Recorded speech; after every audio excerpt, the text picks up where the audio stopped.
SBS 뉴스입니다. 청와대는 검찰이 자치발전 비서관실에 대한 압수수색이 불발된 것과 관련해 상세 목록을 제시했지만 자료를 못 받았다는 검찰의 주장은 잘못된 것이라고 반박했습니다.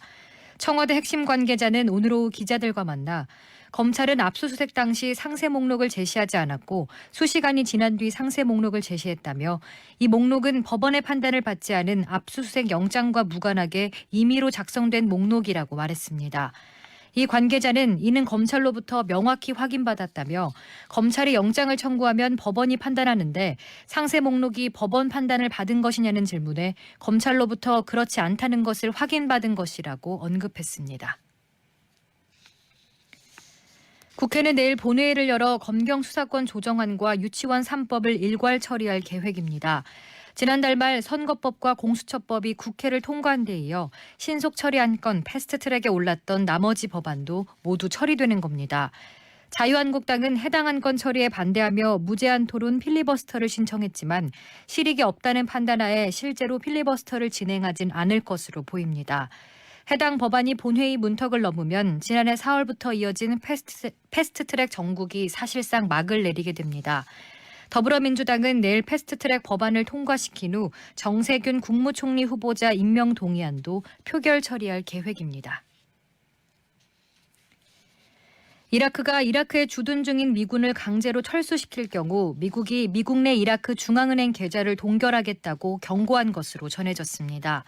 월스트리트 저널은 이라크 정부 관계자를 인용해 미 국방부가 이라크의 미 연방준비은행 계좌에 대한 접근권 차단을 경고했다고 보도했습니다. 이 경고는 이라크 총리실에 전달된 것으로 알려졌습니다. 앞서 이라크 의회는 미국이 이라크에서 이란 솔레이마니 사령관을 살해하자 외국 군대가 이라크의 영토와 영공, 영해를 사용하는 것을 금지해야 한다며 이라크 내 미군 철수 결의안을 가결했습니다. 북한이 노동당 기관지 노동신문에 미국의 가셈 솔레이마니 사령관 제거 작전에 관한 기사를 싣고 미국이 사령관과 고위 지휘관 8명을 살해했다고 밝혔습니다. 노동신문은 중동 지역 정세가 복잡해지고 있다는 제목의 기사에서 이렇게 표현하면서 미국의 공습이 이란의 한계선을 건드렸다는 평가를 전문가를 인용하는 형태로 전했습니다. 신문은 이어 이란에서 반미 감정이 증대되고 있고 이란이 핵 합의 제안을 준수하지 않을 것이라는 발표를 했다고 소개했습니다. 중국 후베이성 우한에서 집단 발생한 폐렴의 바이러스가 중증 급성 호흡기 증후군, 즉 사스 바이러스와 매우 유사하다는 연구 결과가 나왔습니다. 홍콩 사우스차이나 모닝포스트에 따르면 중국 의료진과 호주 시드니 대학 등으로 이뤄진 국제 전문가 그룹은 우한 폐렴의 원인으로 밝혀진 신종 코로나 바이러스의 유전체 분석을 한 결과 사스 바이러스와 80% 유사도를 보였다고 밝혔습니다. 신종 코로나 바이러스가 원인으로 추정되는 이번 폐렴으로 중국에선 41명의 환자가 발생했으며 이 가운데 1명이 숨지고 7명이 위중한 상태입니다. 질병관리본부는 내일부터 만성 BC형 간염, 간경변 등 만성 간질환자에 대해 A형 간염 무료 예방접종을 실시한다고 밝혔습니다. 무료 접종 대상은 만성 간염, 간경변증, 간섬유증, 담관염 등으로 진료를 받은 적이 있는 20대에서 40대 고위험군입니다. 과거 예방접종을 완료했거나 이미 항체가 형성된 사람들을 제외하면 약 7만 8천 명이 이번 무료 예방접종을 받을 것으로 질보는 예상했습니다.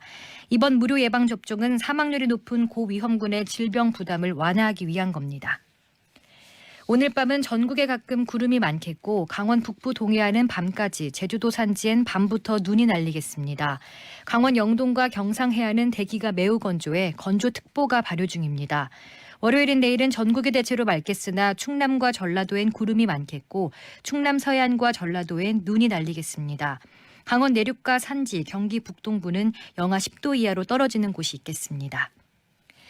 서울의 현재 기온은 1도입니다. 습도는 61%입니다. 주시은입니다. 뉴스를 마칩니다. SBS 러브 FM